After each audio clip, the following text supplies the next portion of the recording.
গিয়ে পা ধরে বসে পড়ছে, জোর সাধু হয়ে গেছে। গোটা রানাঘাট লোকসভা কেন্দ্রের মানুষ জানে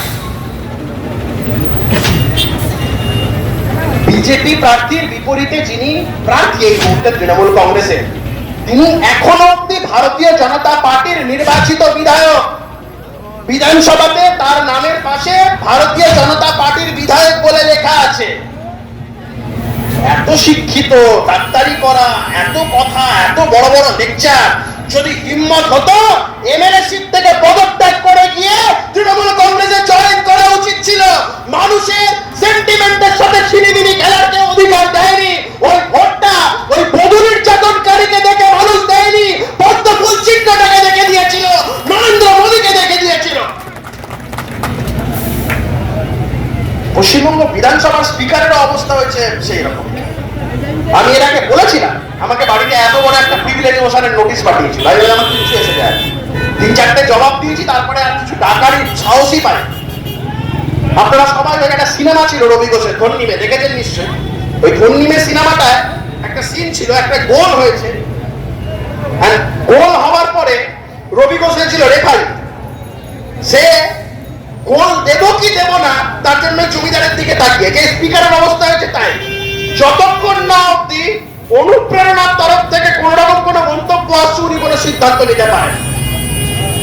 একটা স্পিকার তার ন্যূনতম নৈতিক দায়িত্ব কর্তব্য হিসাবে তার উচিত ছিল, যখন একজন বিধায়ক একটা রাজনৈতিক দল থেকে অন্য রাজনৈতিক দলে গেছে, তার অন্তত এমএলএ পদটা তাকে সেখান থেকে রিজাইন করে দেওয়া বা অ্যান্টি ডিফেকশন লয় তার পদটা খারিজ করা, কোনোটাই কিছু হয়নি।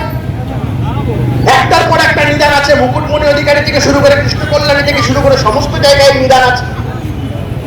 এই নীতি নৈতিকতাহীন রাজনীতি থেকে বাংলাকে মুক্ত করতে হবে। আমরা এই যে রানাঘাট লোকসভার মধ্যে যে আমরা আজকে সভা করছি, এই লোকসভা কেন্দ্রের মধ্যে একটা জায়গা হচ্ছে সন্দেশখালী, এই হাঁসখালী। আমরা হাঁসখালীতে কদিন আগে দেখেছি একটা গণধর্ষণ কাণ্ড। আমরা হাঁসখালী ঘটনাকে কেন্দ্র করে দেখেছি একজন রাজ্যের মহিলা মুখ্যমন্ত্রী কতটা অসংবেদনশীল বক্তব্য হতে পারে। একজনকে ধর্ষণ করে তার মৃত্যু পর্যন্ত হলো, তার মেডিকেল অ্যাটেনশন পর্যন্ত তাকে দেওয়া গেল না, কারণ তৃণমূল নেতারা বলে দিয়েছিল কোনো হসপিটালে নিয়ে যাওয়া যাবে না। অতিরিক্ত রক্তক্ষয়ের কারণে মেয়েটি মারা গেল। মুখ্যমন্ত্রী কি বলছেন? ও তো প্রেগনেন্ট ছিল, ও তো প্রেম করত। রানাঘাট লোকসভার প্রত্যেক কটা মা বোনেদের কাছে একটাই কথা, মহিলাদের সম্ভ্রম, মহিলাদের ইজ্জত যে মহিলা মুখ্যমন্ত্রী রাখতে পারে না, তাকে যোগ্য জবাব দেওয়ার দিন যেদিনকে বোতাম টিপে নিভিয়ে সেই বোতাম টেপার মাধ্যমে দিতে। সাধারণ মানুষ বিরোধী দল ছেড়ে দিন, হাঁসখালীর সত্যজিৎ বিশ্বাসের মৃত্যু তদন্ত কি হলো? সত্যজিৎ বিশ্বাসকে কে মারলো? 2019 সালে তার স্ত্রীকে শুধুমাত্র একবার নির্বাচনে প্রার্থী করে তারপরে তৃণমূল সব দায়িত্ব থেকে হাত ছেড়ে ফেলে দিয়েছে। এটাই তৃণমূল কংগ্রেসের চরিত্র। যারা এখনো অব্দি গ্রামে গ্রামে গিয়ে সাধারণ বাড়ির মা বোনেদের থেকে আধার কার্ড, ভোটার কার্ড নিয়ে জমা রাখছেন, বলছেন লক্ষ্মীর ভান্ডার বন্ধ হয়ে যাবে, সমস্ত সুযোগ সুবিধা বন্ধ হয়ে যাবে, তাদের উদ্দেশ্যে বলছি, যে দলটার জন্য করছেন সেই দলের একজন নির্বাচিত বিধায়ক গুলি করে খুন হলো। অভিযুক্ত তৃণমূল দলের লোকেরাই তার স্ত্রীকে একমাত্র একবার প্রার্থী করে দল হাত ছেড়ে সমস্ত দায় ছেড়ে ফেলে দিল। এটাই তৃণমূল কংগ্রেস। পার্থ চট্টোপাধ্যায় এত অনুপ্রেরণা সহ এত চুরি জচ্চুরি করার পরও রাত্রিবেলায় যখন তাকে ইডি ধরতে গেছিল, সিবিআই যখন ধরতে গেছিল, পার্থ চট্টোপাধ্যায় বারংবার ফোন করেছিলেন চোর মমতাকে, একবারও ফোন ধরেনি। এটা তৃণমূল কংগ্রেসের চরিত্র। তো যারা তৃণমূল কংগ্রেসের জায়গায় জায়গায় দাদাগিরি করছেন, জায়গায় জায়গায় গুন্ডামি করছেন, যারা যারা বিরোধীদের, যারা বিজেপি কর্মী সমর্থকদের যারা ভয় দেখাচ্ছেন, তাদের উদ্দেশ্যে বলছি, কেউ দায় নেবে না, কেউ সাহায্য করবে না। মমতা বন্দ্যোপাধ্যায়ের রাজনীতি হচ্ছে ইউজ অ্যান্ড থ্রো এর রাজনীতি। যখন দরকার পড়বে, ওই বাংলা একটা কথা আছে, কাজের বেলায় কাজই, কাজ পোড়ালেই পাজি। যান গিয়ে দেখে আসুন মুকুল রায়ের কি অবস্থা। তৃণমূল কংগ্রেস যেভাবে প্রতিষ্ঠা হয়েছিল তার মধ্যে যেই লোকটার অন্যতম অবদান ছিল, তার আজকে অবস্থা কি হয়েছে দেখে আসুন। তা যারা এই জিনিসগুলো করছেন তারা এই বিষয়গুলো মাথায় রাখেন। গোটা রাজ্যে একটা বিভ্রান্তিকর প্রচার চালানো হচ্ছে সমস্ত জায়গায়, যে কি মমতা বন্দ্যোপাধ্যায় আজকে একটি সংবাদ মাধ্যমে একটি খবরের কাগজের প্রথম হেডলাইন হচ্ছে মমতা বন্দ্যোপাধ্যায় বলেছে দেশটাকে জেল বানানোর চেষ্টা করছে নরেন্দ্র মোদী। নরেন্দ্র মোদী সেই ব্যক্তি যিনি বলেছিলেন না খাউঙ্গা না খানে দোঙ্গা। নরেন্দ্র মোদী সেই ব্যক্তি যার আমলে আমরা দেখেছি একজন মুখ্যমন্ত্রীকেও সে যদি চুরি করে থাকে তার ঘাড় ধরে কি করে জেলে ঢোকাতে হয়। চলন্ত উদাহরণ কেজরিওয়াল দেখেছি, হেমন্ত সোরেন দেখেছি। বাংলার মানুষ বুক বেঁধে আশায় বুক বেঁধে আছে, বাংলার চোর মমতার একই পরিণতি হবে এ আমরা কবে দেখব। বাংলার প্রতিটা মানুষ সে আশায় বুক বেঁধে আছে এবং সেদিন আর বেশি দূর নেই, তাদের সব ধরহরি কম্প হয়ে গেছে। কালকে গেছিল ইলেকশন কমিশনের সামনে ধর্ণা দিতে, বলছে এজেন্সির অত্যাচার মানছি না, মানবো না। এইসব ধান্দার বাড়ি মেরেছে, সব উঠে গেছে।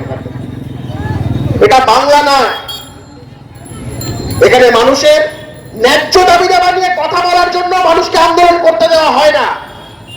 এই কদিন আগে যারা দিয়ে চাইছে যে সমস্ত যে সংগ্রামী যৌথ মঞ্চ এবং চাকরি প্রার্থীরা যারা আছে কলকাতায় একটা মিছিল করেছিলেন, তারা পুলিশ তাদের উপরে অকথ্য অত্যাচার করে মারধর করে তাদেরকে জেলে ভরে দিয়েছিল। আমি তাদের জামিন করানোর জন্য গেছিলাম এবং জামিনও হয়েছিল। সেই জায়গা থেকে দাঁড়িয়ে বলছি এখানে ন্যায্য দাবি দাবা নিয়ে আন্দোলন করতে দেওয়া হয় না, কিন্তু অন্যায্য দাবি নিয়ে যদি দিল্লিতে যাওয়া হয় ওই ডান্ডা মেরে ঠান্ডা কিভাবে করতে হয় কালকে দিল্লি দেখিয়ে দিয়েছে, হোম মিনিস্ট্রি দেখিয়েছে। কালকে সব ডান্ডা মান্ডাকে আজকে আবার মন্দির মাঠ থানার সামনে বসেছিল, বলেছিল আমরা ধর্ণা করছি, আমরা এসব মানছি না, মানবো না। কেউ পাত্তা দেয়নি, কোনো সংবাদ মাধ্যমে দেখেনি, কেউ দেখেনি। দেখছে রাস্তার ধারে কেউ আসছে না, বোকার মতন বসে আছি। সকাল থেকে বসছিল, দুপুর বেলায় গরম লেগেছে, এত রোদ, বাড়ি চলে গেছে। এই হচ্ছে এদের অবস্থা। আর তৃণমূল কংগ্রেস বলছে মমতা বন্দ্যোপাধ্যায়কে প্রধানমন্ত্রী করতে হবে। কত বড় আহাম্মক মূর্খের মতন কথা। দেশে লোকসভা আসনের সংখ্যা কত? 545, তার মধ্যে নির্বাচিত 543, দুটো অ্যাংলো ইন্ডিয়ান কমিউনিটি দ্বারা নমিনেটেড।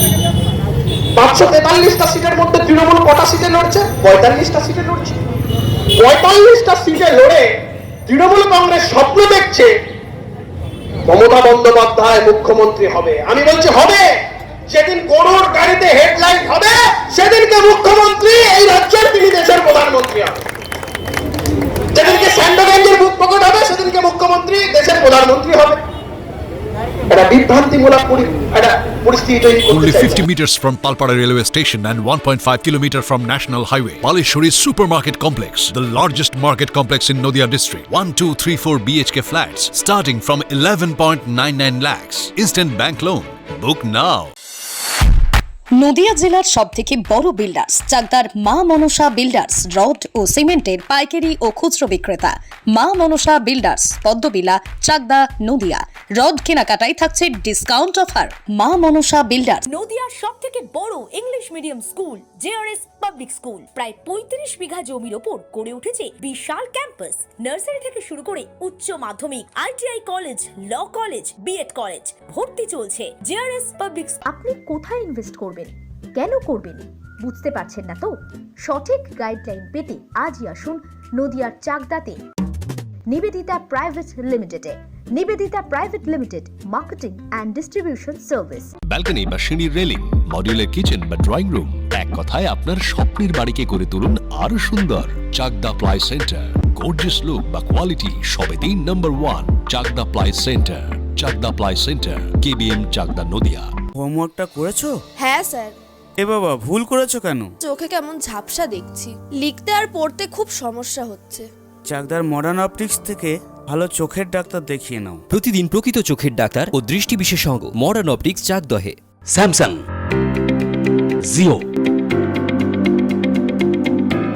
রিয়েলমি, নদিয়ার একমাত্র অথরাইজড ডিস্ট্রিবিউটর ঘোষ কমিউনিকেশন, থানার মোড়,